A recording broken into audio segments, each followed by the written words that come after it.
আসসালামু আলাইকুম। আপনাদের অনেকেরই ডায়াবেটিস রয়েছে বা উচ্চ রক্তচাপ রয়েছে বা রক্তের কোলেস্টেরল বেশি রয়েছে। এ সকল ব্যক্তিরাই একটু হতাশা হয় স্ত্রীর কাছে গেলে, একটু বারবার ডাউন হয়ে যায়।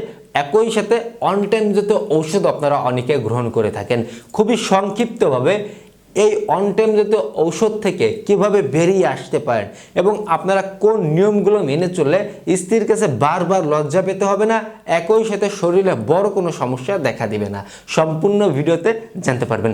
চলুন আমাদের মূল আলোচনায় ফিরে যাওয়া যাক। প্রথমেই বলতে চাই, আমার প্রত্যেকটি ভিডিও মেডিকেল থেকে তুলে ধরা হয়, অবশ্যই শিখনে এসে দেখবেন। আমাদের ডায়াবেটিস, উচ্চ রক্তচাপ এ যেন একটি নীরব ঘাতক বা মহামারী হয়ে দাঁড়িয়েছে আমাদের দেশে।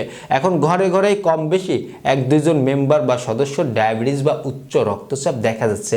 সমস্যাটা এখানে না, সমস্যাটা তখনই হয়ে দাঁড়ায় যখন আমরা কোনো রকমের নিয়ম মানতে চাই না, নিয়ম মানতে নারাজ।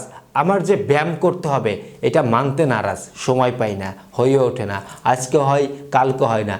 এই সমস্যাটা আমাদের মধ্যে একটু বেশি দেখা দেয়। আমাদের ওল্ড জেনারেশন কিন্তু মাঠে ঘাটে কাজ করতো, আর আমরা এখন অফিসে এসি রুমে কম্পিউটার নিয়ে কাজ করি। ম্যাক্সিমাম ব্যক্তি তাদেরই কিন্তু বেশিরভাগ ডায়াবেটিস হচ্ছে।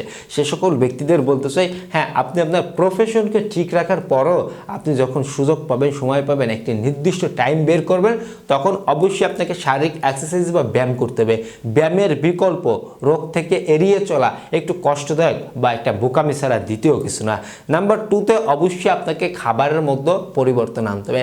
যদি আপনি ডায়াবেটিসের রোগী থাকেন, এমন খাবারগুলো বেছে নেওয়া যাবে না যাতে আপনার সুগারের পরিমাণ বেশি থাকে। আপনাকে এমন খাবারগুলো বেছে নিতে হবে যাকে আপনার ডায়াবেটিস নিয়ন্ত্রণে রেখে আপনাকে বিশেষ শক্তি বৃদ্ধি করতে সহযোগিতা করে। যেমন তার মধ্যে একটি দুইটি খাবার বলে যে আপনার রয়েছে মেথির দানা। যেমন প্রতিদিন যদি আপনি মেথির দানা ভিজিয়ে খেতে পারেন, এটা আপনার ডায়াবেটিসকেও নিয়ন্ত্রণে রাখবে, স্বাভাবিক চলাফেরার জন্য আপনাকে সুস্থ রাখার জন্য অনেকটা সহযোগিতা করবে। এমন অনেক খাবার রয়েছে, ইতিপূর্বে আমিও ভিডিওতে আলোচনা করেছি, এগুলো দেখে আপনারা সেগুলো গ্রহণ করবেন। উচ্চ রক্তচাপ রয়েছে, যে খাবারগুলো আপনাকে এড়িয়ে চললে, যেমন লাল মাংস রয়েছে, এগুলো একটু এড়িয়ে চলতে হবে। আপনাদের যে খাবারগুলো উচ্চ রক্তচাপ বাড়তে পারে, এড়িয়ে চলে যে খাবারগুলো আপনাকে কন্ট্রোলে রাখবে, সে খাবারগুলো আপনাকে গ্রহণ করতে হবে। বিশেষ করে আপনারা যে ভুলটা করে থাকেন, আপনারা অন টাইম ঔষধ গ্রহণ করে থাকেন। এই অন টাইম ঔষধ না জেনে শুনে কোনো রকমের ডাক্তারের প্রেসক্রিপশন ছাড়া বা পরামর্শ ছাড়া আপনারা যে অন টাইম ঔষধ খাচ্ছেন, আপনি লিখে রাখুন, আজ হোক কাল এই ধরনের অন টাইম আপনার শরীর থেকে রেজিস্টার তো হবেই, কোনো রকমের কাজ করবে না। পাশাপাশি যে কোনো সময় আপনার স্বাস্থ্যে বড় কোনো ক্ষতি হয়ে যেতে পারে, ইভেন্ট আপনার স্ট্রোক পর্যন্ত হওয়ার সম্ভাবনা থেকে যায় যদি আপনি না জেনে শুনে, না বুঝে শুনে মাত্রা অতিরিক্ত গ্রহণ করে থাকেন। এদিকে আমাকে একটু লক্ষ্য রাখতে হবে। অবশ্যই পর্যাপ্ত পরিমাণে ঘুমাইতে হবে, টেনশন ফ্রি থাকতে হবে। আপনার হাই প্রেশার বা আপনার ডায়াবেটিস থাকলে এই যে স্বাস্থ্যবিধির যে নিয়মগুলো রয়েছে, স্বাস্থ্যকে সুস্থ রাখার নিয়ম রয়েছে, যে নিয়মগুলো অবশ্যই আপনাকে মানতে হবে।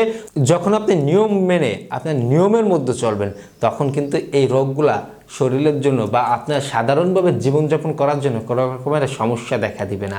আপনি বুঝতেই পারবেন না যে আপনি একজন ডায়াবেটিস রোগী, আপনি বুঝতেই পারবেন না আপনি একজন হাই প্রেশার রোগী, আপনি একজন কোলেস্ট্রল আপনার শরীরে বেশি, আপনি বুঝতেই পারবেন না যদি আপনি নিয়মকানুন মেনে চলেন।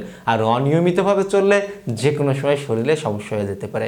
এজন্য আমরা অবশ্যই চেষ্টা করব ডাক্তারের তত্ত্বাবধানে থেকে বা যে খাবারগুলো খেলে আমাদের ভালো হয়, কিছু খাবার জীবনে যোগ করতে হবে, কিছু খাবার আমাদের বিয়োগ করতে হবে। এই নিয়মকানুন মেনে চললে আমি আশা করি তেমন ভয় পেতে হবে না, তেমন কোনো সমস্যা হবে না।